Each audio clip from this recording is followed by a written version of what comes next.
أعوذ بالله من الشيطان الرجيم بسم الله الرحمن الرحيم الحمد لله رب العالمين والصلاة والسلام على سيدنا محمد صلى الله عليه وسلم وآله وصحابه الفائزين بإذن الله أما بعد ആദരണീയരായ ഉസ്താദന്മാർ, സ്നേഹനിധികളായ സഹോദര സഹോദരിമാർ, പ്രിയപ്പെട്ട റേഡിയോ ശ്രോതാക്കൾ, അൽഹംദുലില്ലാഹ് അവിടെ കുത്തുബിയ്യത്ത് നടക്കുകയാണ്. ഇപ്പൊ എല്ലാവരും ഇഷ്കാലും തീർന്നു അല്ലേ? കുത്തുബിയ്യത്തിന്റെ ആ ലൈവോടുകൂടി ഒരു ഇഷ്കാൽ എല്ലാവർക്കും തീർന്നില്ലേ? എന്തേ ആർക്കും തീർന്നില്ല? ഒരു ഇഷ്കാല് തീർന്നില്ല? നിങ്ങൾ ആരും ഒന്നും ചെയ്യാത്ത എന്താ? പകല് കുത്തുബിയ്യത്ത് എല്ലാം പറ്റും. ഒരുപാട് സാധാരണക്കാർക്കെല്ലാം ഒരു ഇഷ്കാലാണത്. പകല് കുത്തുബിയ്യത്ത് എല്ലാം പറ്റും. ആ ഇഷ്കാൽ ഇപ്പം തീർന്നില്ലേ? നമ്മുടെ അബുസുന് പറഞ്ഞ ഇഷ്കാലിലേക്ക് ഞാൻ വരട്ടോ. അല്ലാതെ ഓരോ സന്ദർഭത്തിനനുസരിച്ചുള്ള ഓരോ വിഷയങ്ങളാവുമ്പോൾ, കാരണം ചിലപ്പം ചില ആളുകളൊക്കെ ഇങ്ങനെ ഒരു കുത്തുബിയ്യത്ത് ചെല്ലണം, അപ്പൊ രാത്രി ഒഴിവില്ല, നമുക്ക് പകലങ്ങനത്തെ ആയിക്കോട്ടെ, പകല് കുത്തുബിയ്യത്തോ ആൾക്കാരെ പോലെ ഈ പകലും മുഹിയുദ്ദീൻ ഷെയ്ഖ് ഹാജരാവൂല. ഇരുത്തത്തെ എന്തല്ലോ മുഹിയുദ്ദീൻ ഷെയ്ഖ് വരുള്ളൂ. പിന്നെ ലൈറ്റ് കെട്ടിയാലേ ഷെയ്ഖ് അവരുകൾ ഹുളൂരിയത്ത് ഉണ്ടാവുള്ളൂ. ഇതൊക്കെ ഒരുപാട് സാധാരണക്കാർക്കുള്ള സംശയങ്ങളാണ്. നമ്മൾ സുന്നത്ത് ജമാഅത്തിന്റെ ഓരോ ആശയങ്ങള് സന്ദർഭത്തിനനുസരിച്ച് നമ്മൾ മനസ്സിലാക്കണം. പകൽ കുത്തുബിയ്യത്ത് ചെല്ലുന്നതുകൊണ്ടൊന്നും കുഴപ്പമില്ല. പിന്നെ ഈ ലൈറ്റ് കെട്ടുന്നത് എന്തിനാ? മുഹിയുദ്ദീൻ ഷെയ്ഖ് വരാനല്ല, അങ്ങനെ ആരും മനസ്സിലാക്കരുത്. ഷെയ്ഖ് അവറുകൾക്ക് വരാൻ ലൈറ്റ് കെട്ടേണ്ട ആവശ്യമൊന്നുമില്ല, മഹാനവറുകളുടെ സാന്നിധ്യം. പിന്നെ എന്തിനാണ്? അതായത് നമ്മുടെ കൽബിൽ മറ്റു ചിന്തകളൊന്നും വരാതിരിക്കാനാണ്.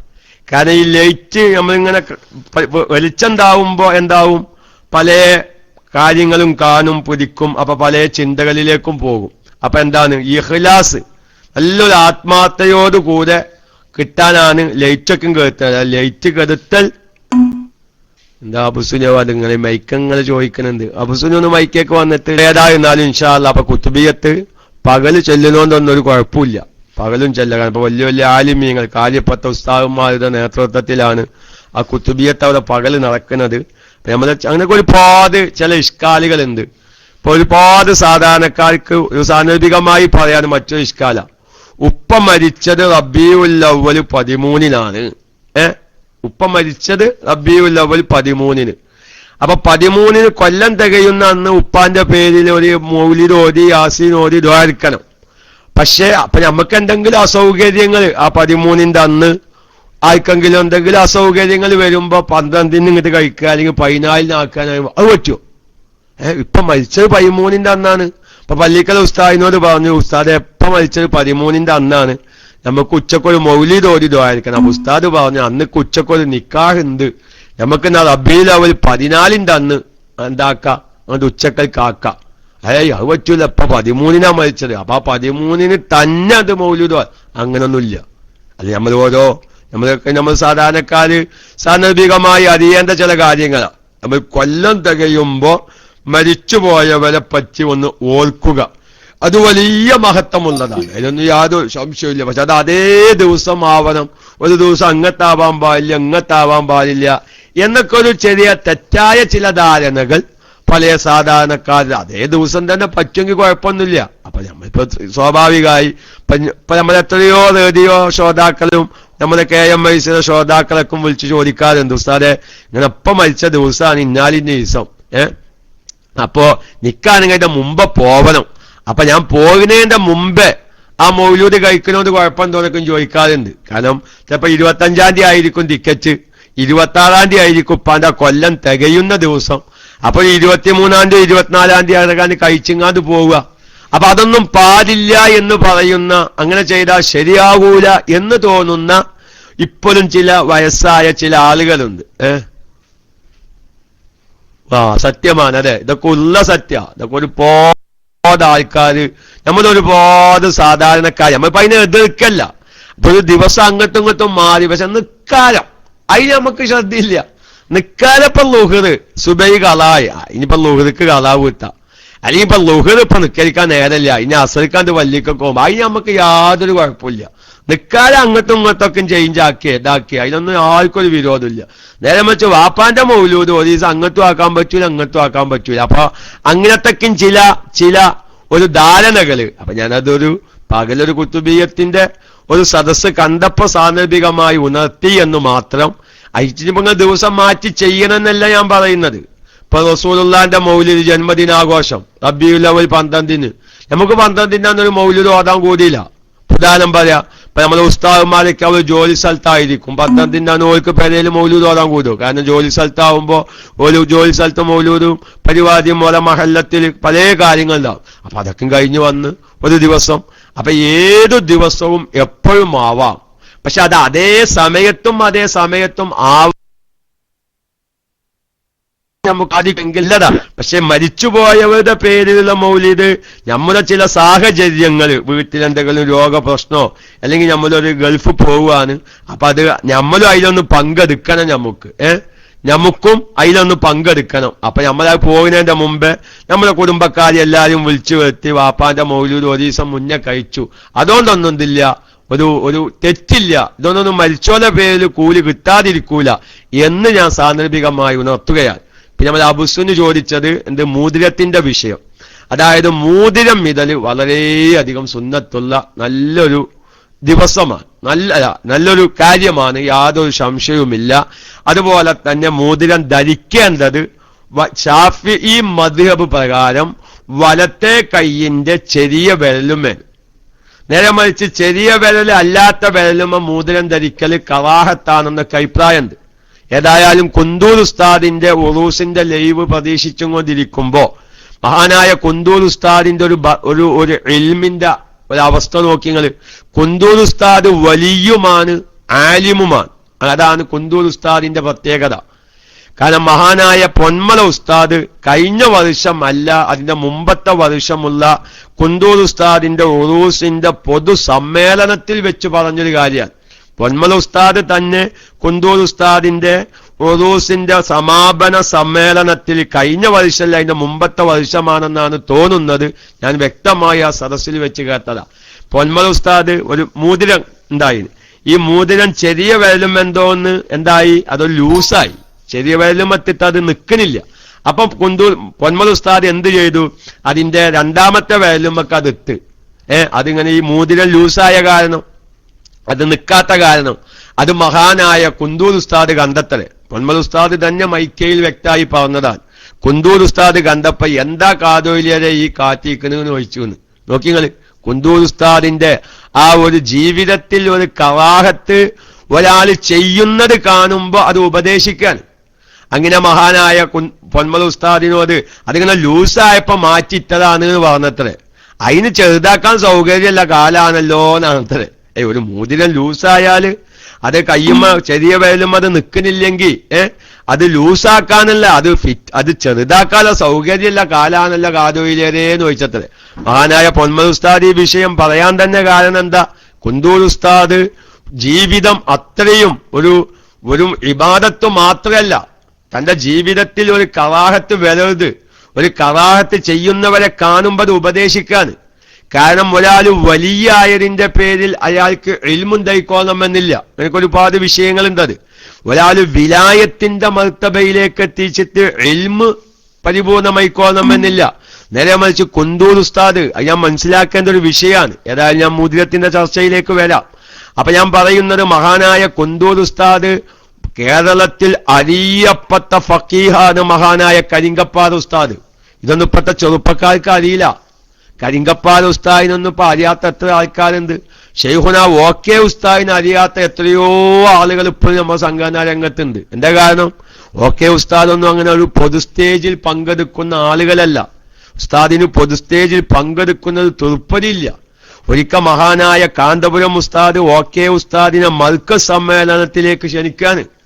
ഓക്കെ ഉസ്താദ് പറഞ്ഞു, ഞാൻ വരാം, പക്ഷേ ഒരു നിബന്ധനയുണ്ട്. എന്താ നിബന്ധന? വണ്ടി കൊടുത്തയക്കണം എന്നല്ല, എനിക്ക് എത്ര രൂപ തരണം എന്നല്ല. ഓക്കെ ഉസ്താദ് പറഞ്ഞു, എന്റെ പേര് നോട്ടീസ് കൊടുക്കരുത് നിബന്ധന വെച്ചത്. ഓക്കെ ഉസ്താദ് വെച്ച നിബന്ധന അത് മർക്കസിനുള്ളതല്ല. പിന്നെന്താണ്, അത്രയും അറിയപ്പെടാതെ വളരെ തവാളു, അതിന് ഹുമൂല് എന്നൊക്കെ അതിന് പറയും. അതായത് ജനങ്ങൾ അറിയാത്ത ഒരു ജീവിത രീതി, ജനങ്ങളൊരു അറിഞ്ഞൊരു പുകഴ്ത്തുന്ന ഒരവസ്ഥ വരാതിരിക്കാൻ, അതൊക്കെ ഒരു വലിയ വലിയ തസവുഫിന്റെ മേഖലകളിലേക്ക് അങ്ങനെ കയറിപ്പോകുന്ന വർത്തമാനങ്ങളാണ്. അതൊന്നും ഇപ്പോൾ സാധാരണക്കാർക്ക് അത് ഉപകരിക്കില്ല, കാരണം അങ്ങനത്തെ ഒരു ക്ലാസ്സുകളൊന്നും. അതുകൊണ്ട് ഞാൻ ആ ഭാഗത്തേക്ക് വല്ലാതെ കടക്കുന്നില്ല. അപ്പൊ അതുകൊണ്ട് മഹാനായ OK ഉസ്താദ് അതൊക്കെ എത്രയോ പഠിക്കേണ്ടതാണ്. നമ്മൾ മഹാന്മാരെ പറ്റി പഠിക്കണം. OK ഉസ്താദിന്റെ ചരിത്രം പല പ്രാവശ്യം നമ്മൾ കേട്ടതാണ്. അതുകൊണ്ട് ഞാൻ പറയുന്നു, അതേമാതിരി വലിയൊരു മഹാനാണ് മഹാനായ കരിങ്കപ്പാറ ഉസ്താദ്. ഫിഖിന്റെ വിഷയത്തിൽ അഗാധ കഴിവ മഹാനായ കരിങ്കപ്പാറ ഉസ്താദ്, കൈപ്പറ്റ ഉസ്താദ്. അതൊക്കെ ഇൽമിന്റെ ആയം എത്രയാണെന്നറിയോ? പക്ഷെ അവരൊന്നൊരു പൊതുരംഗത്തേക്കോ അല്ലെങ്കിൽ വാദപ്രതിവാദത്തിനൊന്നും ഉണ്ടായിരുന്നില്ല. അപ്പൊ അതുകൊണ്ട് തന്നെ പഴയ കാലത്തെ അല്ലെങ്കിൽ മുതഅല്ലിമീങ്ങൾക്ക് വലിയ വലിയ മുദരീസുമാർക്ക് അറിയുന്ന വലിയ മഹാരഥന്മാരാണ് മഹാനായ കരിങ്കപ്പാറ ഉസ്താദ്, കൈപ്പറ്റ ഉസ്താദ്, മഹാനായ ഒതുക്കങ്ങ സുലൈമാ ഉസ്താദിന്റെ പ്രധാനപ്പെട്ട ഉസ്താദന്മാരിൽപ്പെട്ട ഒരു ഉസ്താദാണ് മഹാനായ കൈപ്പറ്റ ഉസ്താദൊക്കെ. അപ്പൊ ഈ കരിങ്കപ്പാറ ഉസ്താദിന്റെ എഴുത്തായിരുന്നു മഹാനായ കുന്തൂർ ഉസ്താദ് ഓതിയിരുന്നത്. അവരൊന്ന് ശ്രദ്ധിക്കണം നമ്മള്. ഇന്നിങ്ങനെ തെരീക്കത്ത് ഇങ്ങനെ കൊത്തക്കണക്കിന് ഇങ്ങനെ കൊടുക്കുക, ഇങ്ങനെ ചാക്കിലാക്കി കൊടുക്കാന് തെരീക്കത്ത്. മഹാനായ കരിങ്കപ്പാറ ഉസ്താദിന്റെ അടുത്ത് ഒരുപാട് മുതഅല്ലിമീങ്ങൾ പഠിച്ചിരുന്നു. നല്ല നല്ല വലിയ വലിയ ആലിമീങ്ങളാകുന്ന നല്ല നല്ല മുതഅല്ലിമീങ്ങൾ പഠിച്ചിരുന്നു. പക്ഷേ അവരോടൊന്നും മഹാനായ കരിങ്കപ്പാറ ഉസ്താദ് ഒരു തെരീക്കത്തില് ബൈഅത്ത് ചെയ്യാൻ പറഞ്ഞില്ല, അല്ലെങ്കിൽ ഒരു ഷെയ്ഖിനെ സമീപിക്കാൻ പറഞ്ഞില്ല. മഹാനായ കരിങ്കപ്പാറ ഉസ്താദ് തന്റെ മുതഅല്ലിമീങ്ങളുടെ കൂട്ടത്തിൽ നിന്ന് കുന്തൂർ ഉസ്താദിനോട് പറഞ്ഞു, ചാപ്പനങ്ങാടി ബാപ്പൊയിലേരി പാപ്പാനെ പോയി കാണണമെന്ന്. ആരോടും പറഞ്ഞില്ല. നിങ്ങനെ തെരീക്കത്ത് വരുന്നവർക്കൊക്കെ ഇങ്ങനെ തെരീക്കത്ത് കൊടുക്കുക. ഖുത്ബുസ്സമാനായി അറിയപ്പെട്ട മഹാനാണ് മഹാനായ മമ്പുറം തങ്ങൾ. അതൊക്കെ സംശയമുണ്ടോ? മഹാനായ മമ്പുറം തങ്ങൾ ഖുത്ബുസ്സമാനാണ് എന്ന കാര്യത്തിൽ യാതൊരു സംശയവുമില്ല. മഹാനായ മമ്പുറം തങ്ങൾ ജീവിച്ചിരിക്കുമ്പോ മമ്പുറം തങ്ങൾക്ക് ആകെ 2 മുരീദന്മാരാ ഉള്ളത്. അതൊക്കെ ഒന്ന് വലിയങ്കോട് ഉമർ ഖാലി തങ്ങൾ പാപ്പ, മറ്റൊന്ന് ഔക്കോയ മുസ്ലിയാർ. ആകെ 2 മുരീദന്മാരാ ഉള്ളത്. എന്തേ?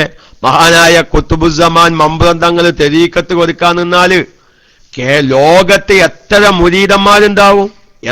മുരീദന്മാരുണ്ടാവും? പക്ഷേ രദിക്ക് ബൈഅത്ത് ചെയ്ത മുരീദന്മാർ മഹാനായ മമ്പുറം തങ്ങൾക്ക് 2 മുരീദന്മാരാ. ഒന്ന് വലിയ കോതി ഉമർ ഖാലിപ്പാപ്പയും അതേമാതിരിക്ക് തന്നെ ഔക്കോയ മുസ്ലിയാരും. അതൊക്കെ വലിയ വലിയ ചരിത്രങ്ങളാണ്. അപ്പൊ ഞാൻ പറയുന്നത്, മഹാനായ കുന്തൂർ ഉസ്താദിനോട് മഹാനായ കരിങ്കപ്പാറ ഉസ്താദ് പറഞ്ഞു. എന്തു പറഞ്ഞു? നീ ചാപ്പനങ്ങാടി ബാപ്പൊയിലേരി പാപ്പാന്റെ അടുത്ത് പോവണം. പക്ഷേ ചാപ്പനങ്ങാടി ബാപ്പൊയിലേരി പാപ്പ എല്ലാരും സ്വീകരിക്കൂല. ചാപ്പനങ്ങാടി ബാപ്പൊയിലേരി പാപ്പാന്റെ മഹത്വം പറയുമ്പോൾ ഒരു കാര്യം മനസ്സിലാക്കണം. അതും സാന്ദർഭികമായി ഇൻഷാ അല്ലാഹ് SYSന്റെ 60ാം വാർഷികം നമ്മളിലേക്ക് കടന്നു വരികയാണ്. ഏതാണ് യഥാർത്ഥ SYS? ഇവിടെ കേരളത്തിലെ ഉലമാ അംഗീകരിച്ച നേതൃത്വം ഏതാണെന്ന് ഇൻഷാ അല്ലാഹ് നമുക്ക് SYSന്റെ സമ്മേളനത്തിനോടനുബന്ധിച്ചുള്ള ചർച്ചകളിൽ ചെയ്യാം. മഹാനായ ബാപ്പൊയിലേരി പാപ്പയാണ് മഹാനായ കാന്തപുരം ഉസ്താദിനെയും ഷെയ്ഖുന EK അസം മുസ്ലിയെയും SYSന്റെ പദവി അത് ഏൽപ്പിക്കുന്നത്. ഞാൻ ചില ആളുകൾ അത് ഏൽപ്പിക്കാൻ പോവാൻ ഈ സംഘടന വളർത്താൻ എന്ന് പറഞ്ഞ് സെക്രട്ടറി സ്ഥാനത്തേക്ക് കാന്തപുരം ഉസ്താദിനെയും പ്രസിഡന്റ് സ്ഥാനത്തേക്ക് മഹാനായ ഷെയ്ഖുന EK അസം മുസ്ലിയെയും കൊണ്ടുവരുന്നത് ചാപ്പനങ്ങാടി ബാപ്പൊയിലേരി പാപ്പയാണ്. ചാപ്പനങ്ങാടി ബാപ്പൊയിലേരി പാപ്പാക്ക് വരാൻ പോകുന്ന മുഴുവൻ കാര്യങ്ങളും അറിയാം. ഇതാരെ ഏൽപ്പിക്കണം, ഇത് ഇന്നോലെ ഏൽപ്പിച്ചാലേ ഈ പ്രസ്ഥാനം വളർന്ന് ഇന്ത്യ രാജ്യത്ത് സുന്നത്ത് ജമാഅത്ത് വളരുകയുള്ളൂ എന്ന് കാലേ കൂട്ടി മനസ്സിലാക്കിയിട്ടുണ്ട് ചാപ്പനങ്ങാടി ബാപ്പൊയിലേരി പാപ്പ. ഞാൻ എന്റെ മറുപക്ഷത്തുള്ള ആരെങ്കിലും യാദൃശികമായി എന്റെ ശബ്ദം കേൾക്കുന്നുണ്ടെങ്കിൽ ചാപ്പനങ്ങാടി ബാപ്പൊയിലേരി പാപ്പ ഏൽപ്പിച്ചത് ശരിയായില്ല എന്ന് പറയാൻ ആനത്തമുള്ള ഒരാള് ഈ കേരളക്കരയിൽ ജീവിച്ചിരിപ്പുണ്ട്. എന്റെ വിഷയം അതല്ലാത്തത് കൊണ്ട് ഇപ്പൊ ഞാൻ അതിലേക്ക് കടക്കുന്നില്ല. അതുകൊണ്ട് ചാപ്പനങ്ങാടി ബാപ്പൊയിലേരി പാപ്പന്റെ ഏൽപ്പിച്ചതാണ് മഹാനായ കാന്തപുരം ഉസ്താദിനെ സുന്നത്ത് ജമാഅത്തിന്റെ പ്രവർത്തനം. നോക്കിങ്ങള്, ആ ഏൽപ്പിച്ചതിന്റെ പൗറ് ഇന്ന് ലോക മുസ്ലിമീങ്ങൾ അനുഭവിക്കുക. ലോക മുസ്ലിമീങ്ങൾ അനുഭവിക്കുക. കേരളത്തിലെ ഒരു മലപ്പുറം ജില്ലയിലത്തെ മുസ്ലിമീങ്ങൾ മാത്രമല്ല, ലോകത്തിന്റെ വിവിധങ്ങളായ ഭാഗങ്ങളിൽ നിന്ന് നമ്മുടെ മർക്കസ് സമ്മേളനത്തിലൊക്കെ നമ്മളത് അനുഭവിച്ചു. ലോകത്തിന്റെ വിവിധങ്ങളായ ഭാഗങ്ങളിൽ നിന്ന് വന്നവര് മഹാനായ കാന്തപുരം ഉസ്താദിന്റെ ആ ഒരു അവസ്ഥ വിശദീകരിച്ചത് സാന്ദർഭികമായി അറിയാത്ത ആരെങ്കിലും ഒരാളുണ്ടെങ്കിൽ അറിയട്ടെ എന്ന് വിചാരിച്ച് സൗദി അറേബ്യാവിന്റെ ഉപദേഷ്ടാവ് കാന്തപുരം ഉസ്താദിനോട് മാപ്പ് പറയുന്ന അവസ്ഥയിലേക്ക് ലോകം എത്തിക്കഴിഞ്ഞു. അത് ബാപ്പുയിലെ ഉപ്പാപ്പാക്കറിയാ. ഇത് ഞാൻ പറ്റാവുന്ന ഒരു ടീമിനെയാണ് ഏൽപ്പിക്കുന്നത്. ഏതായാലും ആ വിഷയം അവതരിക്കട്ടെ, വിഷയം മാറിപ്പോകും. നമ്മുടെ പകൽ അങ്ങനത്തെ ചർച്ചയല്ല. ഏതായാലും കുന്തൂർ ഉസ്താദിന്റെ ഒരു ഉറൂസുമായി ബന്ധപ്പെട്ട ലൈവ് ആയപ്പോ കുന്തൂർ ഉസ്താദിനെ പറ്റി സാധാരണക്കാർ മനസ്സിലാക്കാൻ വേണ്ടി പറയാൻ, ചാപ്പനങ്ങാടി ബാപ്പുയിലെ ഉപ്പാപ്പാടെ അടുത്ത ഒരാൾ ചെന്ന എന്താ കാര്യങ്ങള്, ബാപ്പുയിലെ ഉപ്പാപ്പ മുഖത്തേക്ക് ഇങ്ങനെ നോക്കും. ബാപ്പുയിലെ ഉപ്പാപ്പാക്കറിയാ ഇബനെ മുരീദാക്കി സ്വീകരിച്ച ഇവൻ ഭാവിയിൽ ഞാൻ കൊടുത്ത ദിക്റ് ചൊല്ലൂല, അത് നിലനിർത്തി കൊണ്ടുപോവാൻ ഓനെ കൊണ്ടാകൂല എന്ന് മനസ്സിലായ ബാപ്പുയിലെ ഉപ്പാപ്പ പറയത്തരെ, ഇജ് പെയ്ക്കോ, ഒന്നും ചെല്ലാൻ കൊടുക്കാത്ത എത്രയോ ആളുകളുണ്ട്. ഇതൊക്കെ ആ മുഖത്ത് നോക്കിയാൽ അറിയും. മഹാനായ ഓക്കെ ഉസ്താദിനെ പറ്റി ഞാൻ കേട്ടിട്ടുണ്ട്. ഓക്കെ ഉസ്താദ് അധികം ഒരാളെ മുഖത്തേക്ക് നോക്കൂലാൻ. കാരണം മുഖത്തേക്ക് നോക്കിയാൽ തന്നെ ഉസ്താദിനറിയും ആ മനസ്സിന്റെ അവസ്ഥ. കുപ്പിയാകത്തുള്ള വസ്തുവിനെ പോലെ കാമാഞ്ഞ നിങ്ങടെ കൽഭാഗം എന്നോവർ. അത് മഹാന്മാർക്കുള്ള ഒരു കറാമത്ത, മുഹ്യിദ്ദീൻ ഷെയ്ഖിന്റെ കറാമത്തായി ലോകത്തറിയപ്പെടുന്നു. അങ്ങനെ ഒരുപാട് മഹാന്മാർക്ക് ആ കറാമത്തുണ്ട്. ബാപ്പുയിലെ പാപ്പയ്ക്ക് അങ്ങനത്തെ മഹാന്മാരിൽ പെട്ടതാ. പക്ഷേ പല മുതാലിമീങ്ങളെയും മടക്കി വിട്ടു. ആര് മടക്കി വിട്ടു? ബാപ്പുയിലെ പാപ്പ മടക്കി വിട്ടു.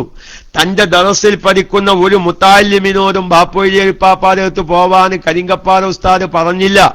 മഹാനായ കുന്തൂർ ഉസ്താദിനോട് പറഞ്ഞു, കാദറെ ഇജ് ബാപ്പുയിലെ പാപ്പാടെ അടുത്ത് പോവനെന്ന.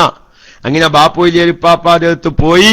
ബാപ്പുയിലെ പാപ്പ കുറെ ഉപദേശം ചെയ്തു, ഞാൻ ചില ദിക്റുകൾ ചെല്ലാം തരാം, പക്ഷേ ഇൽമു പഠിക്കുന്നത് കല്ലത്താക്കരുത്, ഇൽമു പഠിക്കുന്നത് കല്ലത്താക്കരുത്. ഞാൻ ചെല്ലുന്ന ദിക്റ് ചെല്ലൽ കാരണം ഇൽമു പഠനത്തിനോട് ഒരു തടസ്സം വരരുത്. ഞാനെന്ന് എന്നെ വളരെ ദുഃഖിപ്പിച്ച ഒരു രംഗാണ്. നമ്മളെ ചില മുത്താലിമീങ്ങൾ സുബ്ഹാനല്ലാഹ് വല്ലാത്തൊരു രംഗമായി മാറി. നമ്മുടെ മുത്താലിമീങ്ങളൊക്കെയും മുത്താലിമീങ്ങളെ ആക്ഷേപിക്കല്ല, നമ്മൾ ആരെങ്കിലൊക്കെ മക്കൾ ഓതാൻ പോകുന്നത് നമ്മൾ ശ്രദ്ധിക്കണം. ഇക്ക മുത്താലിമീങ്ങൾ ഈ വാട്സപ്പ് മൊബൈലിന്റെ പിന്നാലെ, അതെ ഞാനൊന്നിപ്പോ ഒരു കിബറ് പറയല്ലോ, ഞാനതൊരു അഹങ്കാരമായിട്ട് നിങ്ങൾ ആരും കൂട്ടരുത്. സാധുവായ ഞങ്ങളെ കോരുന്ന കാലത്തൊരു മൊബൈല് പോലും ഉപയോഗിക്കാൻ ഉസ്താദന്മാരെ അയക്കൂല. രാത്രി ഇന്ന് ഞാനൊരു ഇത് പറയല്ല, അന്ന് ശീലിച്ചതാ ഞാൻ. ഈ രാത്രി 2 മണിക്ക് അല്ലെങ്കിൽ 1:30 മണിക്ക് ഉറങ്ങല് അന്ന് 10-30 കൊല്ലം മുന്നേ ശീലിച്ചെടുത്തൊരു സ്വഭാവ. കാരണം അന്ന് ഉസ്താദന്മാർ അങ്ങനെ 2 മണി 2:30 ഉറങ്ങാനായിക്കോല്ലോ. ഒരു കിതാബ് ഓടിക്കഴിഞ്ഞാൽ പല പ്രാവശ്യം അത് വായിച്ച് ഓതി അതിന്റെ ഹാഷ്യകളൊക്കെ നോക്കി. ഇന്ന് അങ്ങനെയല്ല, ഇന്ന് കിട്ടുന്ന സമയം ഫുള്ള് നമ്മുടെ ചില മുത്താലിമീങ്ങളൊക്കെ ഈ മൊബൈലും അങ്ങനെ കളിക്കാൻ നടക്കുക. കിതാബ് ഓടി പഠിക്കുന്ന സമയത്ത് അതിലേക്ക് ശ്രദ്ധിക്കുക. അല്ലാഹു തആല ഇനിയും നല്ല നല്ല ആലിമീങ്ങളെ വളർത്തിയെടുക്കാനുള്ള തൗഫീഖ് അല്ലാഹു നൽകുമാറാവട്ടെ. അപ്പൊ അതുകൊണ്ട് നമ്മുടെ ആരെങ്കിലൊക്കെ മക്കള് ഇൽമു പഠിക്കാൻ മുത്താലിമീങ്ങളായി പോകുന്ന മക്കൾക്ക് ഈ കണ്ണിക്കണ്ട മൊബൈലൊന്നും വാങ്ങിക്കൊടുക്കരുത് കേട്ടോ. അതൊരു പ്രത്യേകം ശ്രദ്ധിക്കണം. മക്കളൊക്കെ നമ്മൾ ഉപദേശിക്കണം. ഞാനൊന്ന് സാന്ദർഭികമായി ഉണർത്തിന്ന് മാത്രം. അങ്ങനെ ഏതായിരുന്നാലും മഹാനായ കുന്തൂർ ഉസ്താദ് ഇൽമ് കിതാബ് വലിയ വലിയ മഹാന്മാരെക്കന്ന് കിതാബ് ഓതി പഠിച്ച വലിയ മഹാനാണ് മഹാനായ കുന്തൂർ ഉസ്താദ്. അതുകൊണ്ടാണ് പൊന്മൽ ഉസ്താദിനോട് പറഞ്ഞ് കാതോയിലെ ആ മൂതിരത്തത് ശരിയായില്ലാന്ന്. അപ്പൊ വിഷയം വന്നതാവുന്നാണ്. നമ്മൾ അബുസുനൊരു ഇഷ്കാല് ചോദിച്ചു. അപ്പൊ അതുകൊണ്ട് അവന്നിങ്ങനെ ആ മൂതിരത്തിന്റെ ഒരു ചരിത്രത്തിൽ വന്ന് വരികയാൻ. അത് ഒരൊറ്റ മൂതിരെ ദാവു, ഒരു മൂതിരെ ദാവു, ഒരു മൂതിരത്തിൽ അധികതൽ കറാത്ത ഹറാമാണെന്നൊരു അഭിപ്രായം എന്തോന്ന് എനിക്ക് തോന്നുന്നു. ചെറിയ വിരലും മേന് മൂതിര തന്നത് ഷാഫി മദ്ഹബില് വലത്തെ കൈയിന്റെ ചെറിയ വിരലും മേന്, പിന്നെ മാലിക്കി മദ്ഹബില് ഇടത്തെ കൈയിന്റെ ചെറിയ വിരലും മേന്. അതിന് ചില ഹിക്കുമത്തുകളും ന്യായങ്ങളൊക്കെ ഉണ്ട്, അതൊക്കെ അവിടെ ഇരിക്കട്ടെ. ഏതായിരുന്നാലും ഒന്നിലധികം മൂതിരതാൻ പാടില്ല എന്നൊക്കെ നമ്മൾ പല ആൾക്കാരും കാണാം. ഈ ഏർവാദീനാണ്, മുത്തുപ്പുറത്തെന്നാണ്, അജ്മീർ എന്നാണ് പറഞ്ഞ ഒരു ടീം ഇങ്ങിട്ട് ഇറങ്ങി അല്ല ഔലിയാക്കന്മാരെ വേഷം കെട്ടിയിട്ടിങ്ങനെ വരുന്ന ചില ടീമിനെ കാണാം. ഞങ്ങൾ അവിടുത്തെ ഷെയ്ഖാണ്, ഇബത്തെ മുരീദാണ്, ഇബത്തെ ഹോജയാണ് എന്നൊക്കെ പറഞ്ഞിട്ട് ഇതൊക്കെ പറയുമ്പോ ചിലപ്പോ നമുക്ക് തോന്നും നമ്മൾ നല്ലതിനെ എതിർക്കാനാണ്. എന്തെല്ലാം കള്ളത്തരങ്ങളാണ് നടക്കുന്നത്. നമ്മളെ മഹാനായ പൊന്മല ഉസ്താദിനോട് ഇന്ന് മിക്ക ആൾക്കാർക്കുള്ള ദേഷ്യം എന്താ? കള്ളത്തരം വിളിച്ചു പറയുന്നവരോട് അവൻ ഇന്റെ കള്ളത്തരം ഒരാൾ വെളിവാക്കുമ്പോ അയാളോടൊക്കെ ദേഷ്യം ഉണ്ടാവൂലേ? അത് സ്വാഭാവികല്ലേ? മൂതിര വില ആയിക്കോട്ടെ. അപ്പൊ നോക്കിങ്ങള്, ഞാനിപ്പോ എന്റെ കള്ളത്തരം ഇങ്ങനെ അബുസുന് വിളിച്ചാല് കബുസുന് ദേഷ്യം ഉണ്ടാവും, അത് സ്വാഭാവികമാണ്. എന്ന മാതിരിവത്തെ കള്ളന്മാരുടെ കള്ളത്തരങ്ങൾ പൊന്മൽ ഉസ്താദിനെ പോലത്തവരിങ്ങനെ വിളിച്ചു പറയുമ്പോ എല്ലാവരും പൊന്മൽ ഉസ്താദിനോട് ദേഷ്യം. പക്ഷെ ആ പൊന്മൽ ഉസ്താദിന്റെ ഒക്കെ ഉറച്ച തീരുമാനമാണ് നമ്മുടെ സുന്നത്ത് ജമാഅത്തിന്റെ നമ്മുടെ ഈ പ്രവർത്തകരൊക്കെയും ആ ഒരു ആത്മീയമായ നേതൃത്വത്തിലായി നമ്മളെ ഉറച്ചു നിർത്തിയത്. എന്തെങ്കിലും മനസ്സിലാക്കിയിട്ടില്ല. നമുക്ക് എന്തിനാ എം.എ. ഉസ്താദും കോട്ടൂർ ഉസ്താദും സുലൈമാ ഉസ്താദൊക്കെ ഉണ്ടാവുമ്പോ ഞമ്മക്ക് എന്തിനാ ഒരു ഷെയ്ഖന്? ഞാൻ എന്റെ പ്രിയപ്പെട്ട ചെറുവകൾ ഈ സാധാരണക്കാരായ ചെറുപ്പക്കാരോട് പറയാണ്, കോട്ടൂർ ഉസ്താദിനെ പറ്റി നമുക്ക് മനസ്സിലാവാൻറ്റാ. കോട്ടൂർ ഉസ്താദിനെ പറ്റിയിട്ട് താജുൽ ഉലമ പറഞ്ഞത് എന്താണെന്ന് നിങ്ങൾക്ക് എന്താ നിങ്ങൾക്ക് താജുൽ ഉലമനെ പറ്റിയപ്പോ നമുക്ക് എല്ലാവർക്കും അറിയല്ലോ. മഹാനായ ഇമാം നബവി റളിയല്ലാഹു തആല അൻഹുവിന്റെ കാലത്ത് ജീവിക്കേണ്ട പണ്ഡിതനാണ് കോട്ടൂർ കുഞ്ഞമ്മൂല് എന്ന താജുൽ ഉലമ പറഞ്ഞത്. നമുക്കൊന്നും കോട്ടൂർ ഉസ്താദിനെ അറിഞ്ഞിട്ടില്ല. കോട്ടൂർ ഉസ്താദിനെ കാണാത്തവരൊന്നും ഉണ്ടാവും. കാരണം കോട്ടൂർ ഉസ്താദിന്റെ ശരീരപ്രകൃതി കാരണം പൊതു സ്റ്റേജിലും സദസ്സിലും അങ്ങനെ വരാറില്ല.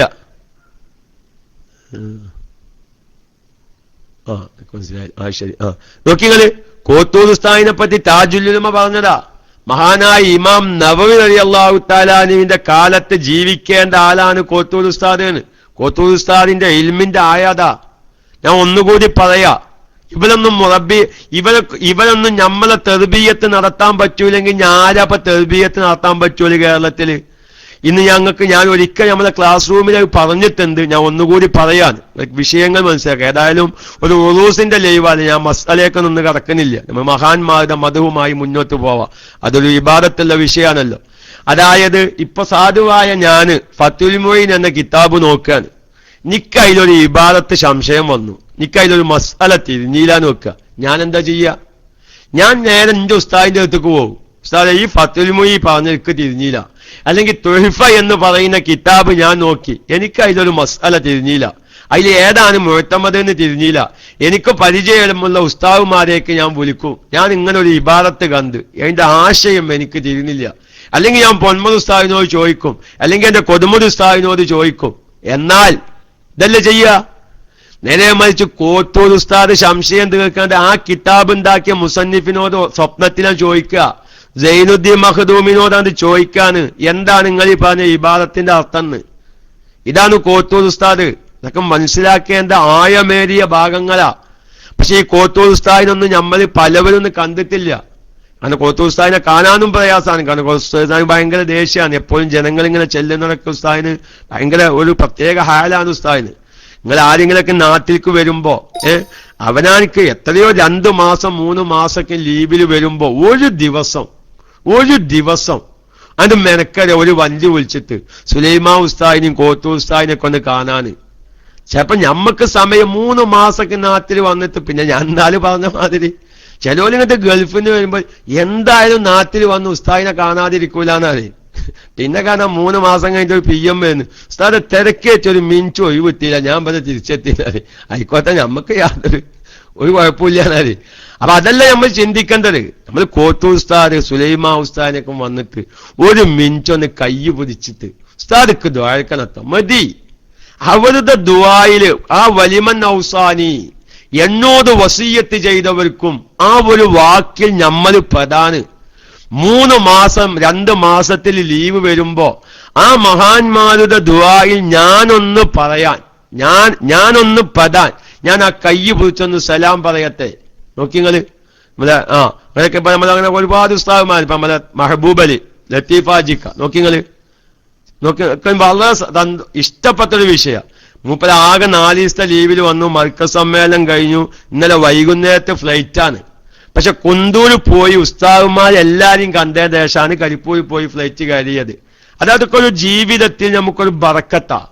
നമ്മൾ അവരുടെയൊക്കെ ആ സദസ്സ് പോയി അവരൊക്കെ ഒന്ന് കൈ പൊളിച്ചൊന്ന് ദ്വാരിപ്പിച്ചാല് നമുക്ക് അതിലൊക്കെ രക്ഷ ഉണ്ടാവുള്ളൂ. അല്ലാഹു തആല നമുക്ക് സ്വാലിഹീങ്ങളുമായുള്ള ബന്ധം നിലനിർത്തി ജീവിച്ചു മരിക്കാൻ, സ്വാലിഹീങ്ങളോടൊപ്പം സ്വർഗീയ ലോകത്ത് ആനന്ദിക്കാനുള്ള ഭാഗ്യം നൽകട്ടെ. അപ്പൊ ഏതായിരുന്നാലും ഞാൻ പറയുന്നത്, കോട്ടൂർ ഉസ്താദും സുലൈമാ ഉസ്താദും ഒക്കെ ഉണ്ടാവുമ്പോ നമുക്ക് ഇനി വേറൊന്നും ആവശ്യമില്ല. പിന്നെ AP ഉസ്താദിന്റെ ഒക്കെ മദ്ഹ് നമ്മൾ ഇഷ്ടം പോലെ കേട്ടടാ. അത് ഞാൻ ആ ഭാഗത്തേക്ക് നമ്മളെ ഒരുപാട് പ്രാസംഗികന്മാർ AP ഉസ്താദിന്റെ ഓരോ അവസ്ഥകൾ വിശദീകരിച്ചതൊക്കെ നമ്മൾ ഇഷ്ടം പോലെ കേട്ടതാ. അതുകൊണ്ട് കോട്ടൂർ ഉസ്താദിനെ പോലത്തെ മഹാരഥന്മാർ, മഹാനായ താജുൽ ഉലമയുടെ ഒരു വാക്കുകൂടി ഞാൻ പറയട്ടെ. കോട്ടൂർ കുഞ്ഞമ്മൂല്യയുടെ ശിഷ്യനാവാൻ എനിക്ക് ആഗ്രഹം എന്തെന്ന് താജുൽ ഉലമ പറയാ. തൊഹിഫ 10 ജുസ് കാണാപ്പാടം ചൊല്ലിക്കൊടുക്കുന്ന താജുൽ ഉലമ പറയാ, എനിക്ക് കോട്ടൂർ കുഞ്ഞമ്മൂല്യയുടെ ശിഷ്യനാവാൻ ആഗ്രഹമുണ്ട്. പക്ഷെ ഞാൻ ചെന്നിരുന്ന കോട്ടൂർ കുഞ്ഞമ്മൂല്യയുടെ സെബുക്ക് നടത്തൂല, അതുകൊണ്ടാ ഞാൻ അങ്ങോട്ട് പോവാത്തത്. അവരൊക്കെ ഏത് മക്കാമിൽ എത്തിയിട്ടുണ്ട്, പക്ഷെ അവരൊക്കെ നമ്മൾ കൈവച്ചിട്ട് ഏതെങ്കിലൊക്കെ എവിടെങ്കിലൊക്കെ വരുന്ന ആൾക്കാരെ പിന്നാലെ നമ്മൾ പോകുന്നതാണ് നമുക്കൊരു സുബൂത്തിയത്തിനാണ്. ഞങ്ങൾക്കത് തസവുഫിന്റെ മേഖലയിലേക്ക് കടക്കുമ്പോൾ അതിലധികം അറബി വാക്കുകളാണ് വരിക. അത് അങ്ങനെ ഒരു വിഷയമാണ്. കാരണം അതിലൊക്കെ അറബി വേർഡുകൾ, അതായത് നമ്മളെ കൽബിനൊരു സ്ഥിരത കിട്ടാത്തത് എന്താണെന്നറിയോ? ഈ കണ്ടതും കേട്ടതിന്റെ ഒക്കെ പിന്നാലെ പായ അല്ല, നമ്മുടെ നേതൃത്വത്തിന്റെ ഉറപ്പ്, നമ്മുടെ മഹാനായ നൂറുൽ ഉലമ, അതുപോലെ തന്നെ താജുൽ ഉലമ, ഇപ്പോഴും നമുക്ക് അവിടുത്തെ മദത് കിട്ടിക്കൊണ്ടിരിക്കുന്നുണ്ട്. നമ്മൾ ഇൻഷാ അല്ലാഹ് കൊണ്ടൂർ ഉറൂസ് കഴിഞ്ഞാൽ താജുൽ ഉലമയുടെ ഉറൂസ് നമ്മളിലേക്ക് വരികയാണ്. ഉറൂസിന്റെ സമയത്തൊക്കെ മക്കാമുകളൊക്കെ ഒന്ന് സിയാറത്ത് ചെയ്യുക. ഞാനൊന്ന് ലാസ്റ്റ് സാന്ദർഭികമായ ഒരൊറ്റ കാര്യം പറയട്ടെ. ഞാൻ എൻ്റെ ഒരുപാട് സ്ത്രീകളുടെ ക്ലാസ്സിൽ പറയാറുണ്ട്, അതൊക്കെ പകർത്തുന്ന സ്ത്രീകളുണ്ട്. അവർക്ക് അതിന്റെ മഹത്വങ്ങൾ മനസ്സിലാക്കി ജീവിതത്തിൽ ഒരുപാട് ചില കാര്യങ്ങൾ ചെയ്യുമ്പോൾ, ഇപ്പൊ നമ്മൾ റേഡിയോ ശ്രോതാവ് നമ്മുടെ ക്ലാസ് കേൾക്കുന്നത്, അദ്ദേഹത്തിനൊരു വിഷമം വന്നു, ഒരൊറ്റ കാര്യം പറഞ്ഞു കൊടുത്തു. അദ്ദേഹം പറഞ്ഞു, ഉസ്താദേ എനിക്ക് ആ കാര്യം സാധിച്ചു കിട്ടിയതാണ്, അതാണ് മഹാന്മാരുമായുള്ള ബന്ധം. നമ്മൾ ഇന്നൊരു മഹാന്റെ പേര് നമ്മൾ ഉറച്ചു വിശ്വസിച്ചൊരു ഫാത്തിഹ ഓതാൻ തുടങ്ങി നോക്കി കാര്യങ്ങളാണ് നടക്കും. ഹബീബിന് അള്ളാഹു ദീർഘായുസ്സും ആഫിയത്തും കൊടുക്കട്ടെ. അപ്പൊ അദ്ദേഹം പറഞ്ഞു, എന്താണ് നിങ്ങൾക്ക് വേണ്ടതെന്ന് ചോദിച്ചിരുന്നത്? ഞാൻ പറഞ്ഞു, എനിക്കൊന്നും വേണ്ടാണ്, എനിക്ക് ആ വിഷയത്തിൽ ഒന്നും, എന്നാലും എന്റെ വക എന്തെങ്കിലും ഒന്നാണ്, എന്നാ പിന്നെ ഒരു കിതാബ് ആയിക്കോട്ടെ. നമ്മളെ പരിപാടി അങ്ങനെ. ആൾക്കാർ എന്ത് വെച്ചാലും പിന്നെ കിതാബ് ആയിക്കോട്ടെ അത് വായിച്ചല്ലോ, അത്ര നിർബന്ധമാണെങ്കിൽ. അള്ളാഹു തആല ആ കോട്ടൂർ ഉസ്താദ്, അതുകൊണ്ട് കോട്ടൂർ ഉസ്താദും താജുൽ ഉലമനും നമുക്ക് മനസ്സിലാവാതെ പോയതാണ്. ഇന്ന് നമ്മുടെ സംഘടനയിൽ തന്നെ ചില ആളുകൾ അതൊക്കെ ഒഴിവാക്കിയിട്ട് വേറെ എവിടെയൊക്കെയോ ദിക്റും ഔലാദും വാങ്ങാൻ പോവല. അപ്പൊ അതിന്റെ ഒന്നും ആവശ്യമില്ല. നമുക്ക് നല്ലൊരു നേതൃത്വം. ഏതായിരുന്നാലും ചാപ്പനങ്ങാടി ബാപ്പോയിലേര് പാപ്പ അംഗീകരിച്ച ഒരു മഹാനാണ് കൊണ്ടൂർ ഉസ്താദ്. ആ കൊണ്ടൂർ ഉസ്താദിനൊക്കെ പറ്റി എന്തൊക്കെയാ പറഞ്ഞത്? സുബ്ഹാനല്ലാഹ്. അള്ളാഹു നമ്മുടെ നാവിനെ കാത്ത് രക്ഷിക്കുമാറാവട്ടെ. എന്തൊക്കെ കൊണ്ടൂർ ഉസ്താദിനെ പറ്റിയിട്ട് ഓരോ വിഭാഗം. ഏതോ ബാപ്പോയിലേര് പാപ്പാൻ ഒരാൾ അംഗീകരിക്കുന്നുണ്ടെങ്കിൽ കൊണ്ടൂർ ഉസ്താദിനെ അംഗീകരിച്ചേ പറ്റൂ. ബാപ്പോയിലേര് പാപ്പാൻ ഒരാൾ അംഗീകരിക്കുന്നുണ്ടെങ്കിൽ കാന്തപുരം ഉസ്താദിനെ അംഗീകരിച്ചേ പറ്റൂ. അത് ഞാൻ എൻ്റെ ആ ഒരു ചർച്ച മറ്റൊരു മേഖലയിലാണ്. അത് സംഘടനാപരമായി പറയുമ്പോൾ എല്ലാവരും ശ്രദ്ധിക്കേണ്ട വിഷയമാണ്. ബാപ്പോയിലേരിപ്പാപ്പ ദീർഘദൃഷ്ടിയുള്ള പണ്ഡിതനാണ് പറയാ. ആ ബാപ്പോയിലേരിപ്പാപ്പ അംഗീകരിച്ച ഒരു വ്യക്തിയെ തരം താഴ്ത്തുക, അതിന്റെ അർത്ഥം ബാപ്പോയിലേരിപ്പാപ്പാൻ അംഗീകരിച്ചിട്ടില്ല എന്നാണ്. അതുകൊണ്ട് ഞാൻ എൻ്റെ പ്രിയപ്പെട്ട മുഅ്മിനീങ്ങളോട് പറയുന്നു, സർവ്വവിധ ചർച്ചകൾ ഇവിടെ കേരളത്തിൽ നടന്നുകൊണ്ടിരിക്കുന്നുണ്ട്. വാട്സപ്പിലും ഫേസ്ബുക്കിലും പലതും നിങ്ങൾ കണ്ടേക്കാം. ആ കാണുമ്പോഴൊക്കെയും ബാപ്പോയിലേരിപ്പാപ്പ അംഗീകരിച്ച ഒരു മഹാനെ എതിർക്കാൻ ഞാനില്ലാന്ന് പറയാനുള്ള ഒരു കൽബുറപ്പ് നിങ്ങൾക്ക് കിട്ടാനാണ് ഇത്രയും ഞാൻ പറഞ്ഞത്. അപ്പൊ ഞാൻ പറഞ്ഞത് കരിങ്കപ്പാല ഉസ്താദിന്റെ പ്രമുഖനായ ശിഷ്യന്മാരിൽപ്പെട്ട ആലിമായ വ്യക്തിയാണ് മഹാനായ കുണ്ടൂർ ഉസ്താദ്. ആ കുണ്ടൂർ ഉസ്താദ് പൊന്മല ഉസ്താദിന്റെ വലത്തെ കയ്യിന്റെ ചെറിയ വിരലുമ അല്ലാതെ മോതിരം ധരിക്കുന്നത് കണ്ടപ്പോ കുണ്ടൂർ ഉസ്താദ് പൊന്മല ഉസ്താദിനോട് പറഞ്ഞു, കാതോയില്ലേ അത് ശരിയായില്ലാന്ന് പറഞ്ഞത് പൊന്മല ഉസ്താദ് തന്നെ പരസ്യമായി പ്രസംഗിച്ചൊരു കാര്യമായതുകൊണ്ടാണ് ഞാനത് പറയുന്നത്. അപ്പൊ അതുകൊണ്ട് മോതിരം ധരിക്കലിനൊക്കെ ഒരുപാട് നിബന്ധനകളുണ്ട്. ഷെയ്ഖാനും മുരീദാനും പറഞ്ഞിട്ട് 4 മോതിരത്താണ്ട് മുരീദാവൊന്നുമില്ല. ഞാനത് ചൂഷണ.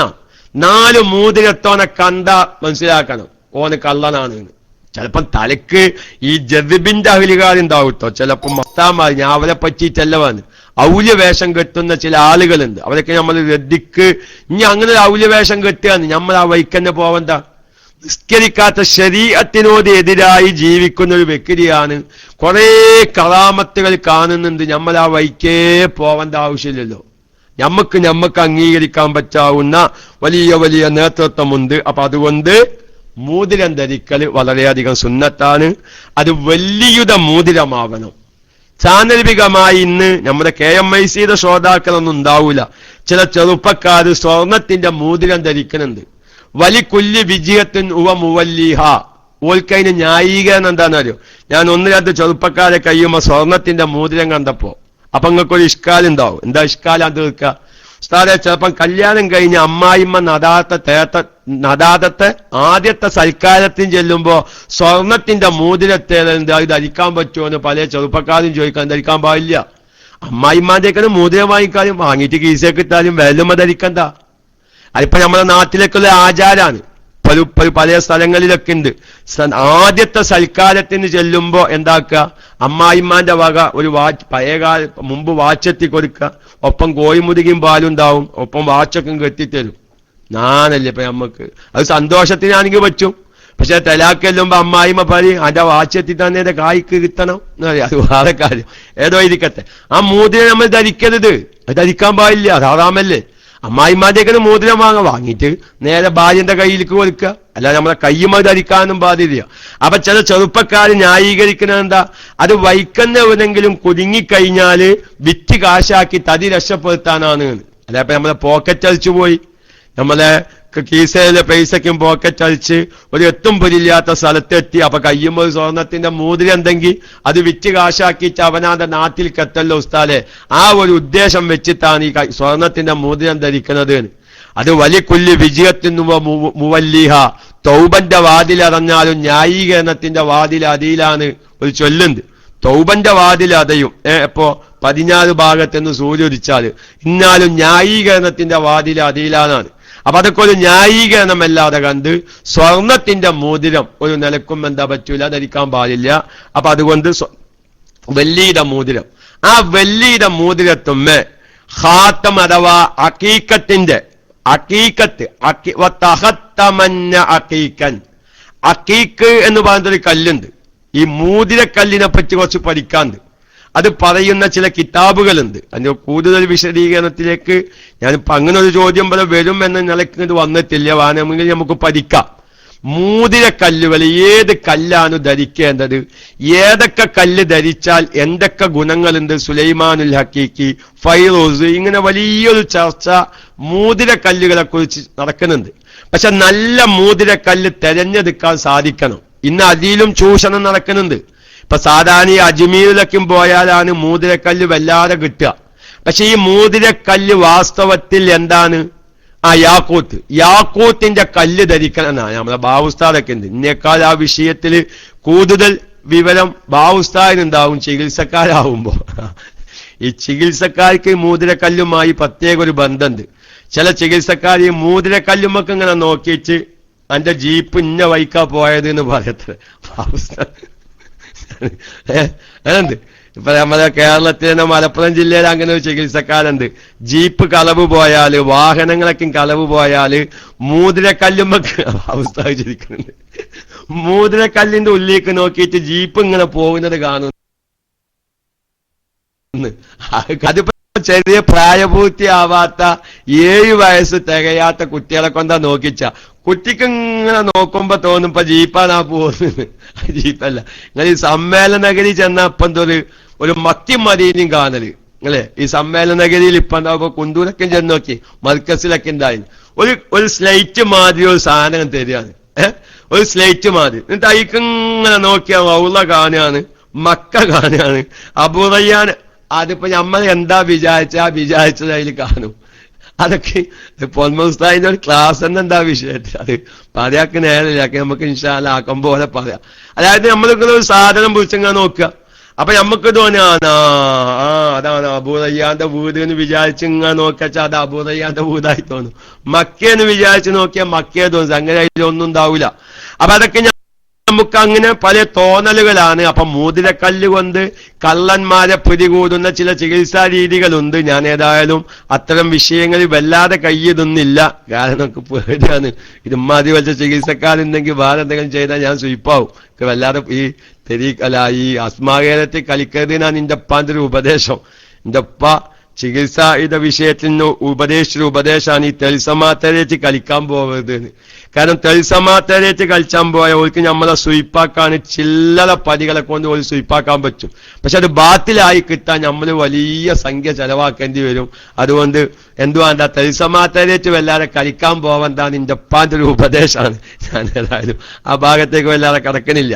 ഏതായിരുന്നാലും ഞാൻ പറയുന്നത് മോതിരക്കല്ല് അഖീഖിന്റെ യാക്കൂത്തിന്റെ കല്ല് ധരിച്ചാൽ ഒരുപാട് ബറക്കത്ത് കിട്ടുമെന്ന് സലാഹുദ്ദീൻ പോലത്തെ കിതാബുകളിൽ കാണാം. അതിനെ സംബന്ധിച്ചുള്ള വ്യക്തമായ ഹദീസ് ഇൻഷാ അല്ലാഹ് ഞാൻ ഒന്നും കൂടി നോക്കിയിട്ട് പറയാം.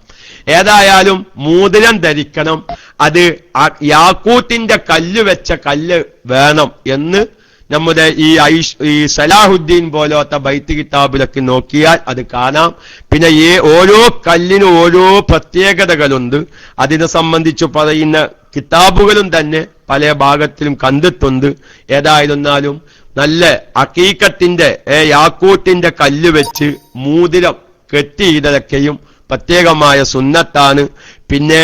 പിന്നെ അവിടേക്കും ചില അതുമായി ബന്ധപ്പെട്ട ചില ആളുകൾ പറയാറുണ്ട്, ആ മോതിരത്തിന്റെ കല്ല് കെട്ടിക്കുമ്പോ എന്തു വേണം, അത് ശരീരത്തുമ്മ തത്തുന്ന രൂപത്തിലാവണം. അതൊന്നിപ്പോ ഇങ്ങനെ അത് സംബന്ധമായ മഹാന്മാരൊക്കെ പറയുന്നുണ്ട്.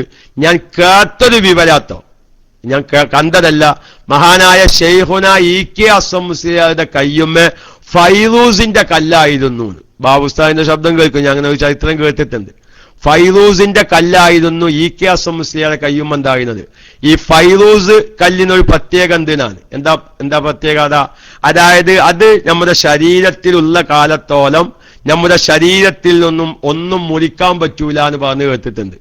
അങ്ങനെ ഒരിക്കൽ അസ്സം മുസ്ലിയാർ ഞാൻ കേട്ടൊരു ചരിത്രമാണ്, ഞാൻ ഒരാളിൽ നിന്ന് കേട്ടതാണ്. ആ മുടിയിലാണ് ഫൈറൂസിന്റെ കല്ല് കയ്യുമത്തെങ്ങാണ്ട് നമ്മൾ ബാർബർ ഷാപ്പിൽ കയറിയിട്ട് മുടി പറ്റിയ മുടിയിലാണ്.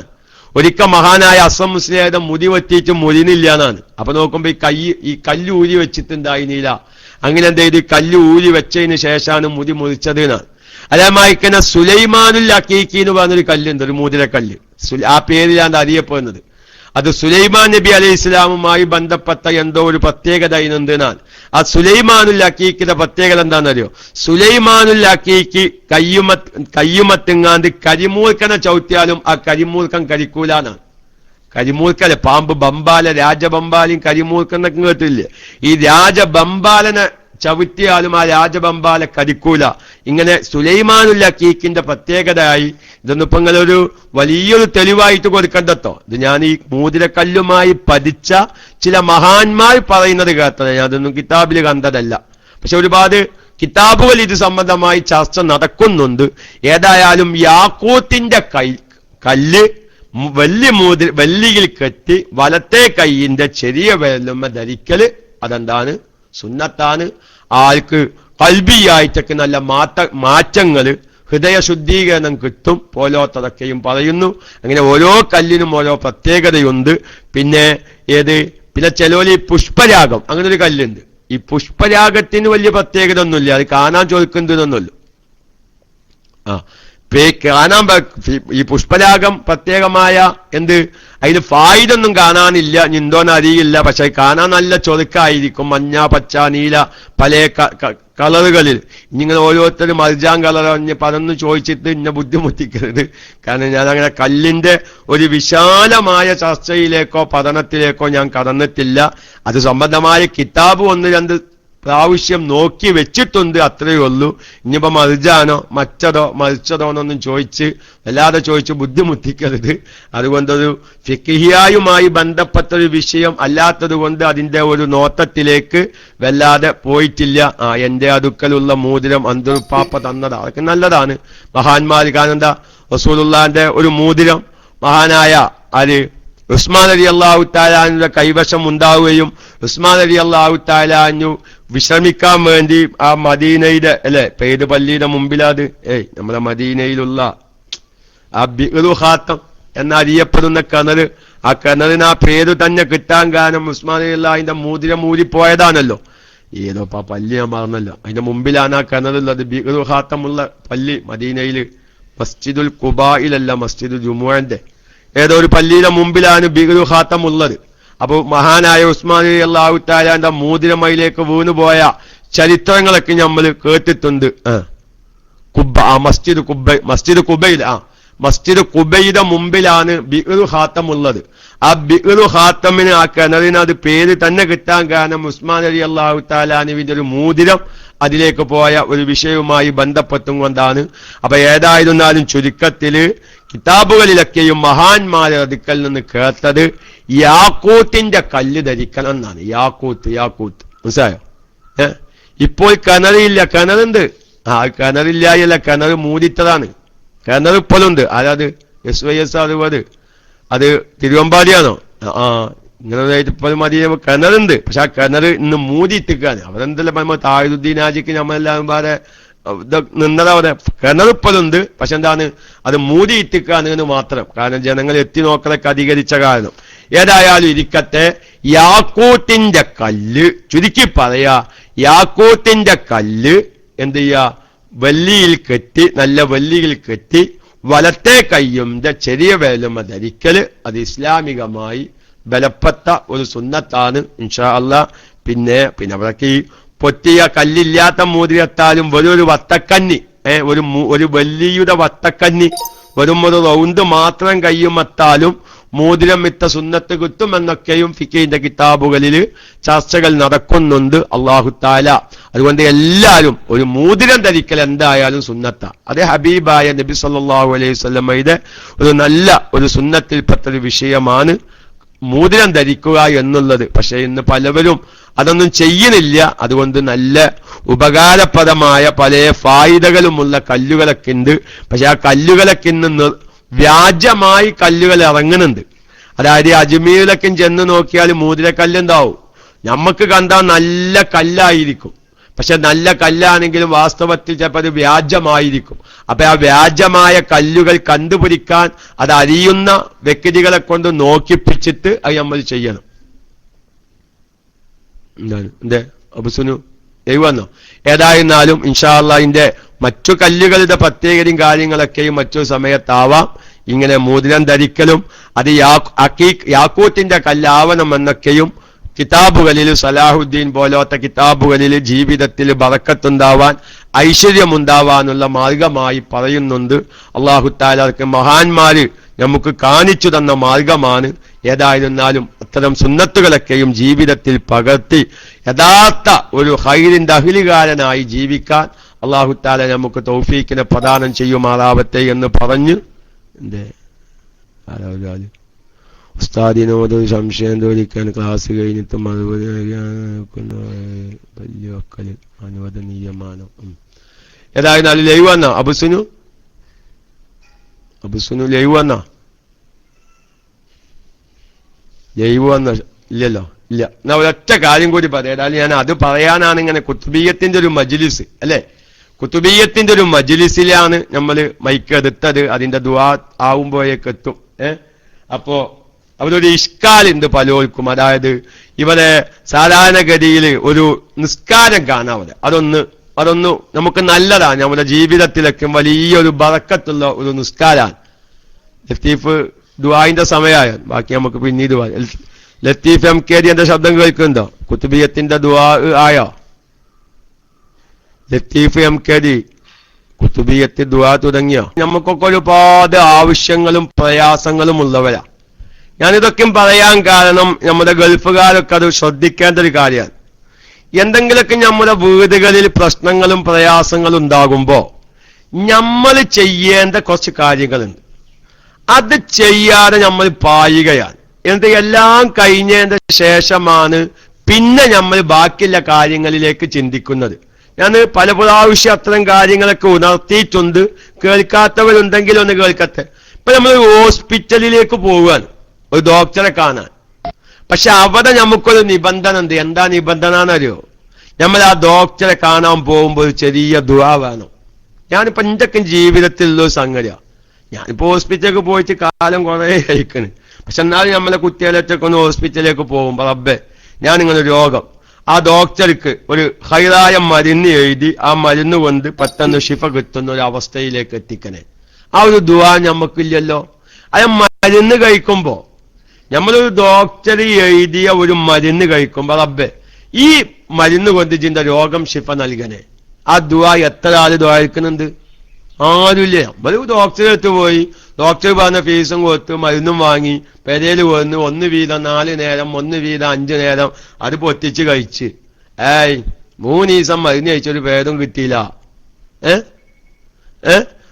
അതല്ല, അതുപോലെ പാട് ചരിത്രം പറയാണ്ട് മഹാനായ മൂസാ നബി അലൈഹി ഇസ്ലാമുമായി ബന്ധപ്പെട്ട ചരിത്രങ്ങൾ. ഞാൻ ആ ചരിത്രത്തിലേക്ക് കാരണം ഇപ്പൊ വിചാരിച്ച മസല പറഞ്ഞ് പൂർത്തിയാക്കാൻ പറ്റൂല. ഞങ്ങൾ എല്ലാ സാധാരണക്കാരും ശ്രദ്ധിക്കേണ്ടതാ. നമ്മളൊരു ഡോക്ടർമാരെ അടുത്ത് പോയി ഒരു മരുന്ന് വാങ്ങി കഴിക്കുമ്പോ എന്റെ രോഗം ഈ മരുന്ന് കൊണ്ട് നീ ശിഫ നൽകണേ എന്ന ദ്വാരത്തിൽ നിങ്ങൾ ഒറ്റ പ്രാവശ്യം കഴിച്ചു നോക്കി. ഞാൻ വിചാരിച്ചിട്ട് ഡോക്ടർ 3 ദിവസം മരുന്ന് എഴുതിയിട്ട് 1 ദിവസം വാങ്ങിങ്ങാണ്ട് പോരണ്ട. അബൂ റയ്യാൻ പറഞ്ഞിരിക്കുന്ന ഒറ്റ ദിവസം ദ്വാരങ്ങാണ്ട് 1 ദിവസം കഴിച്ചാൽ മതി, എന്നാ മാറും. അപ്പൊ ഡോക്ടർ 3 ദിവസമാണ് എഴുതിയിരിക്കണ, ഞാൻ 1 ദിവസം വാങ്ങിയാൽ മതി എന്ന് പറയണ്ട. അതൊക്കെ ഓരോരുത്തരുടെ കൽബപ്പാണ്.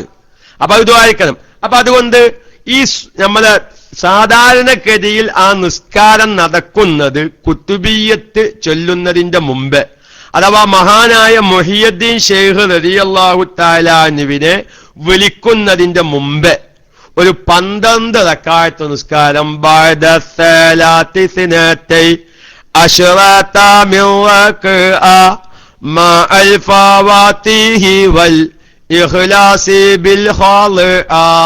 അല്ലേ അത് കഴിഞ്ഞിട്ടാ പിന്നെ ശൈഖ് അവരുകളെ വിളിക്കാൻ നിൽക്കുക. അപ്പൊ ചിലോല് വിചാരിച്ചത് അവിടെ വെച്ച് തന്നെ ശൈഖിനെ വിളിക്കണം. പിന്നെ അതിന്റെ ശേഷം വാക്കുൽത ഇന്നയദി ഹാദിലദായിമത്തുൻ അത് ചൊല്ലിക്കഴിഞ്ഞിട്ടും വിളിക്കാം. പക്ഷെ അതൊക്കെ ഓരോ പതിവുകളാണെന്ന് മാത്രം, അതൊക്കെ ഓരോരുത്തർ സൗകര്യത്തിനനുസരിച്ചാവാം. അപ്പൊ ബഅദ സലാത്തി സിനതൈ അശ്റത മിൻ റക്അ മഅൽ ഫവാതിഹി വൽ ഇഖ്ലാസി ബിൽ ഖാലിആ. ഇതാണ് ഈ നിസ്കാരം. അതായത് 12 റക്അത്ത് ഇഖ്ലാസും ഫാത്തിഹയും ഓതി 12 റക്അത്ത് നിസ്കരിച്ചതിനു ശേഷം വമയ്യുനാദി സിമ്മി അൽഫം ബി ഖൽവതിഹി അസ്മം ബി ഹിമ്മതിഹി സ്വർമൻ ലി ഗഫവതിഹി. എന്നെ നല്ല മനക്കരുത്തോടുകൂടെ നല്ല ഹിമ്മത്തോടുകൂടെ 1000 വട്ടം വിളിച്ചാൽ ഞാൻ ഉത്തരം നൽകും. ഈ നിസ്കാരം ഏതാണ്? ഏതായാലും ഒരു കുത്തുബിയ്യത്തിന്റെ മജ്ലിസിൽ ആയതുകൊണ്ട് എന്റെ എല്ലാ സാധാരണക്കാരും ഈ നിസ്കാരം നിസ്കരിക്കാത്ത ആരെങ്കിലും ഉണ്ടെങ്കിൽ നിസ്കരിക്കണം. ഒരു 2 റക്അത്ത് നിസ്കാരം നിങ്ങൾ നിസ്കരിക്കുക, എല്ലാ ആവശ്യവും നിറവേറും. അത് അതിന് കുറെ നിബന്ധനകളുണ്ട്, ഞാൻ പറയാം. അതായത് അതിന്റെ പേര് സലാത്തുൽ ഹാജത്ത്, ആവശ്യ പൂർത്തീകരണത്തിനുള്ള നിസ്കാരം എന്നാണ് അതിന്റെ പേര്. അത് സലാത്തുൽ ഹാജത്ത് 2 റക്അത്താണ് എന്നാണ്. 2 റക്അത്ത് സലാത്തുൽ ഹാജത്ത്. നമുക്കൊരുപാട് ആവശ്യങ്ങളുണ്ട്, എന്തെല്ലാം ആവശ്യങ്ങളുണ്ട്. സലാത്തുൽ ഹാജത്ത് 2 റക്അത്ത് നിസ്കരിച്ചിട്ട് റബ്ബിനോട് തന്റെ ആവശ്യം ചോദിച്ചവർ എത്ര പേരുണ്ട് ഇതില്? 12 ഞാൻ പറയാം അബുസ് ഞാൻ പറയാം. ഞാൻ ആദ്യം ദോസ് കുറച്ചു കൊണ്ടുവരികയാണ്. മനസ്സിലായോ? ആദ്യം തന്നെ ഞാൻ 12 റക്അത്ത് ഞാൻ എന്നെ കൊണ്ട് ആവൂലാന്ന് തീരുമാനം എടുക്കും. ആ തീരുമാനം എടുക്കണ്ടാച്ചിട്ടാണ് ഞാൻ 2 വന്ന് തുടങ്ങുന്നത്. അങ്ങനെയല്ലോ, ഈ പ്രയാസപ്പെട്ടത് കേൾക്കുമ്പോ ചെയ്യാൻ കുറച്ച് വിഷമം ഉണ്ടാവും. ആനനെ പൊതിച്ച് പൊന്തിക്കാൻ അബൂ റയ്യാന് സാധിക്കും. പക്ഷെ എന്തുവാനോ, ഒരു പശുക്കുട്ടിനെ പൊതിച്ച് നിങ്ങൾ ജിമ്മിന് പോയിട്ടില്ല. അതാണ് ഈ ജിമ്മിന്റെ പ്രത്യേകത. അതാ, ജിമ്മിന് പോയിട്ടില്ലേ? ജിമ്മിന് പോയ 50 കിലോന്റെ മുറ്റയ്ക്കാണ് ഏറ്റുക. ഫസ്റ്റ് തന്നെ 50 കിലോന്റെ അല്ല, ആദ്യം ഇങ്ങനെ കുറേശ്ശെ, പിന്നെ കുറേശ്ശെ, പിന്നെ കുറേശ്ശെ, പിന്നെ കുറേശ്ശെ, അങ്ങനെ 2 ആഴ്ച വെച്ച് എന്താവും 50 കിലോ ഒന്നായിട്ടത് പൊന്തിക്കും. മൂലിക്കുറ്റിനെ വേഗം പൊന്തിക്ക ഒറ്റ കൈയ്യച്ച്. അത് പരിശീലന. അപ്പൊ കുറേശ്ശെ ഇങ്ങനെ കൊടുക്കണം. അപ്പൊ 12 റക്അത്ത് ഞാൻ പറയാം. ആദ്യം നമുക്ക് 2 റക്അത്ത് വന്ന് തുടങ്ങാം. ആദ്യം ഞാൻ പറയട്ടെ, 2 റക്അത്ത് സലാത്തുൽ ഹാജത്ത് നിസ്കരിച്ച് തന്റെ ആവശ്യം റബ്ബിനോട് ചോദിച്ചവർ എത്ര പേരുണ്ട് ഇതില്? പലവരും പറയും ഉസ്താദ് ഞങ്ങൾ നിസ്കാരം തന്നെ ഞങ്ങൾക്ക് അറിയില്ല. എന്താ കാരണം? കുത്തുബിയ്യത്തിന്റെ സദസ്സിൽ ഒരു തിരിച്ചല. ചില ഉസ്താദന്മാർ പറയുന്നത് എന്നാ നമുക്ക് നിസ്കരിച്ചിട്ടാണ് തുടങ്ങിയല്ലേ. അപ്പൊ ചിലർക്ക് ഒതുമില്ല, ചിലർക്ക് തുണിക്ക് ഓത്തേണ്. എന്താ നിസ്കരിക്കാല മതിയാ. ചില ഉസ്താദന്മാർ കുത്തുബിയ്യത്തിൽ നിസ്കരിച്ചിട്ടാണ് തുടങ്ങുക. അപ്പൊ ഇങ്ങനെ ചില സാധാരണക്കാർ എനിക്കിപ്പോ ഓലുണ്ടായിന്ന് ഓലുന്ത്യ എന്താ നമുക്ക് മതി കാരണം. അത് മതി വരരുത്. 2 റക്അത്ത്. അത് കുത്തുബിയ്യത്തിന്റെ ഒരു നിസ്കാരം മാത്രമല്ല. അത് കുത്തുബിയ്യത്തുമായി മാത്രം ബന്ധപ്പെട്ട ഒരു നിസ്കാരമല്ല. എന്റെ ശബ്ദം ശ്രവിക്കുന്ന ഒരുപാട് ആളുകൾ, ഒരുപാട് വിഷമങ്ങൾ നമുക്കുണ്ട്. പെരാവശ്യമുള്ളവരുണ്ട്, കടം വീടാൻ ആവശ്യമുള്ളവരുണ്ട്, അതുപോലെ തന്നെ മക്കൾ നന്നാവാൻ ആവശ്യമുള്ളവരുണ്ട്, മക്കൾ ഉണ്ടാവാൻ ആവശ്യമുള്ളവരുണ്ടാവും. ഞാൻ ഒരൊറ്റ ചോദ്യം ചോദിച്ചാൽ ഇല്ലാനായിരിക്കും അതിന്റെ ഉത്തരം. ഇല്ലാനായിരിക്കും. സന്താനങ്ങളില്ലാത്ത എത്ര പേര് ഇപ്പൊ നമ്മളെ ഈ ക്ലാസ് റൂമിലുണ്ട് അല്ലേ? അവര് ലക്ഷക്കണക്കിന് രൂപ ചെലവാക്കിയിട്ടുണ്ടാവും ഒരു സന്താനം ഉണ്ടാവാം, ഉറപ്പാ. ആ ഡോക്ടർ, ഈ ഡോക്ടർ, മറ്റേ ലേഡി. പക്ഷെ 2 റക്അത്ത് സലാത്തുൽ ഹാജത്ത് നിസ്കരിച്ച് റബ്ബിനോട് എനിക്കൊരു കുഞ്ഞിനെ തരണമെന്ന് ഈ ലക്ഷങ്ങൾ ചെലവഴിച്ച പലവരും ചെയ്തിട്ടില്ല എന്നുള്ളതാ.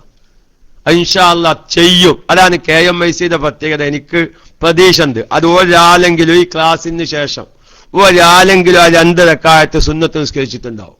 അതുകൊണ്ട് ഞാൻ എന്റെ പ്രിയപ്പെട്ട മോമിനീങ്ങളോട് അപ്പൊ മസല വേറെ കളാവുള്ളവർക്ക് സലാത്തുൽ ഹാജത്ത് നിസ്കരിക്കാൻ പറ്റും. ആദ്യം സലാത്തുൽ ഹാജത്ത് വിശദീകരിക്കാം, പിന്നെ മസല അങ്ങനെ വേറെ ഇങ്ങനെ വായി തിരിഞ്ഞു പോകും. അപ്പൊ സലാത്തുൽ ഹാജത്ത് ഇബ്നു ഹജറുൽ ഹൈതമി റളിയല്ലാഹു തആല അൻഹു തന്റെ ശറഹു ബാഫിൽ എന്ന് പറയുന്ന ഫിഖിന്റെ കിതാബിൽ പറയുന്നത് സലാത്തുൽ ഹാജത്ത് 2 റക്അത്താണ് എങ്കിൽ മഹാനായ ഗസ്സാലി ഇമാം തന്റെ ഇഹ്യ എന്ന് പറയുന്ന കിതാബിൽ പറയുന്നത് അത് 12 റക്അത്താണ് എന്നാണ്. 12 റക്അത്തായാലും 2 റക്അത്തായാലും ഓരോ റക്അത്തിലും ഫാത്തിഹ ഓതി ഫാത്തിഹയ്ക്കു ശേഷം സൂറത്തുൽ ഇഖ്ലാസ് ഓതുക.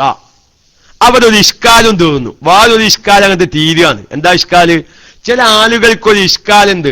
1ാമത്തെ റക്അത്തിൽ ഓതിയ സൂറത്ത് 2ാമത്തെ റക്അത്തിൽ ഓതിയ നിസ്കാരം ബാത്തിലാവുന്നു. അങ്ങനെ ഒരു വിശ്വാസം എന്ത് പലർക്കും ഇല്ലേ? ഇപ്പൊ പല സാധാരണക്കാരും 1ാമത്തെ റക്അത്തിൽ ഓതിയ സൂറത്ത് 2ാമത്തെ റക്അത്തിൽ ഓതിയ നിസ്കാരം ബാത്തിലാവുന്നു. അങ്ങനെ ഒരു മസലല്ല. 1ാമത്തെ അത് സുന്നത്ത് എന്താണ്? 1ാമത്തെ റക്അത്തിൽ ഓതിയ സൂറത്തിന്റെ നേരെ ചെറിയ സൂറത്ത് അടുത്ത സൂറത്ത് 2ാമത്തെ റക്അത്തിൽ ഓതുക. തർത്തീബ് മുവാലാത്ത് അതൊരു സാധാരണക്കാരെ അറിയാത്തൊരു നിസ്കാരം. അപ്പൊ അവരെ കൊണ്ട് അത് നിസ്കരിപ്പിക്കണം. അത് ഇൻഷാ അല്ലാഹ് ജീവിതത്തിൽ ഒരിക്കലെങ്കിലും സലാത്തുൽ ഹാജത്ത് നിസ്കരിക്കാത്ത ഒരു KMICയുടെ ശ്രോതാവും ഈ ക്ലാസ് റൂമിൽ ഉണ്ടാവരുത്. ഇൻഷാ അല്ലാഹ് എപ്പോഴാ സമയം എന്നോ മൈക്ക് കിട്ടുമ്പോഴൊക്കെയാണ് പറയും. നിങ്ങൾ എപ്പോഴും KMICയിൽ അവർ ഇരുന്നാൽ മതി. ഏതായാലും തൽക്കാലം ലൈവിന് വേണ്ടി മൈക്ക് ഒന്ന് ദുആ വസിയത്തോ